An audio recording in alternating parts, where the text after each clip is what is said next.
ప్రియమైన దేవుని పిల్లలారా, ఈ ప్రపంచంలో వేలాది ఆజ్ఞలు ఉన్నాయి. మతాలు, సంప్రదాయాలు, నియమాలు అన్నీ ఉన్నాయి. కానీ ఒకరోజు ఒక శాస్త్రి యేసుప్రభుని అడిగారు, బోధకుడా, అన్ని ఆజ్ఞలలో ప్రధానమైనది ఏది? అప్పుడు యేసయ్య ఇచ్చిన సమాధానం మన జీవితాన్ని కూడా పూర్తిగా మార్చగలిగేటటువంటి సమాధానం ఇచ్చారు. ఆ మాటలో మనము చదివేది మార్కు సువార్త 12:28-34లో. ఇక్కడ సందర్భం ఏమిటంటే, ప్రియులారా, యేసయ్య యెరూషలేము మందిరములో బోధిస్తున్నప్పుడు ఒక శాస్త్రి ఆయన దగ్గరకు వచ్చాడు.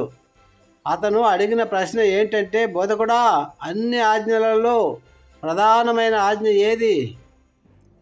అప్పుడు యేసయ్య ఇలా సమాధానం ఇచ్చాడు, నీ పూర్ణ హృదయముతోనూ, నీ పూర్ణ ఆత్మతోనూ, నీ పూర్ణ వివేకముతోనూ, నీ పూర్ణ బలముతోనూ నీ దేవుణ్ణి ప్రేమించుము. రెండవదిగా, నిన్ను వలె నీ పొరుగువానిని ప్రేమించుము. హల్లెలూయా. ఇక్కడ యేసు చెప్పినది స్పష్టంగా ఉంది మిత్రమా. దేవుణ్ణి ప్రేమించు. ఒకటి, మనుషులను ప్రేమించు. దేవుణ్ణి ప్రేమించాలి, మనుషులను కూడా ప్రేమించాలి. మూడవదిగా, ఆత్మీయ అర్థం ఏమిటంటే, దేవుడు మనకు ఒక పెద్ద సత్యము చెబుతున్నాడు. ఇక్కడ మనం ప్రార్థనలు చేయవచ్చు, ఉపవాసాలు చేయవచ్చు, సేవలు చేయవచ్చు. కానీ ప్రేమ లేకపోతే అది దేవునికి ఇష్టమైనది కాదు. బైబిల్ ఉదాహరణలు. మంచి సమరయుడు. ఒక మనిషి దొంగల చేతిలో చిక్కుకున్నాడు, పడిపోయాడు. చాలామంది చూసి వెళ్ళిపోయారు. కానీ ఒక సమరయుడు వచ్చి అతన్ని ప్రేమతో సహాయము చేశాడు. అదే నిజమైన ప్రేమ. హల్లెలూయా. రెండవదిగా, కయ్యూను మరియు ఏబేలు. కయ్యూను తన తమ్ముడిని ప్రేమించలేదు. అసూయతో అతన్ని చంపాడు. ప్రేమ లేకపోతే పాపము పెరుగుతుంది. పాపము పరిపక్వమై మరణమును కంటుంది.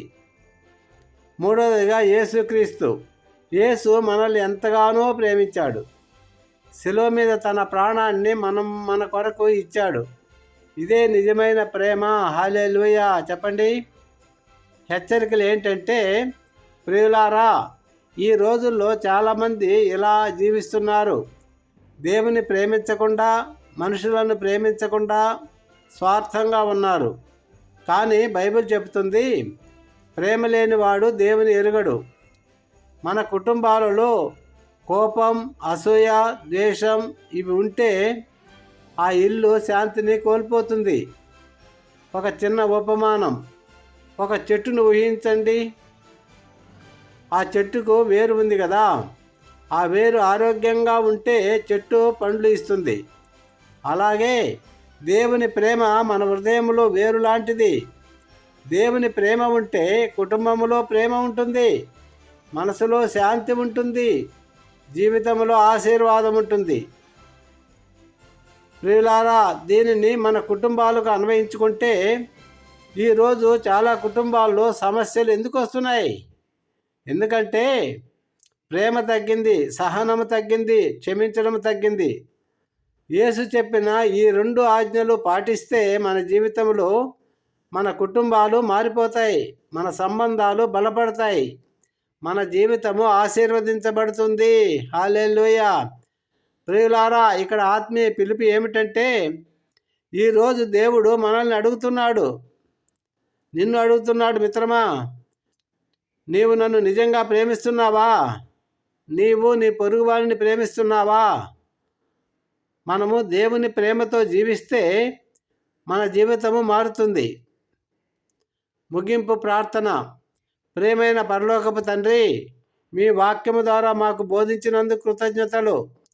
ప్రభువా, మా హృదయమంతటితో మిమ్మల్ని ప్రేమించే హృదయాన్ని మాకు ఇవ్వండి.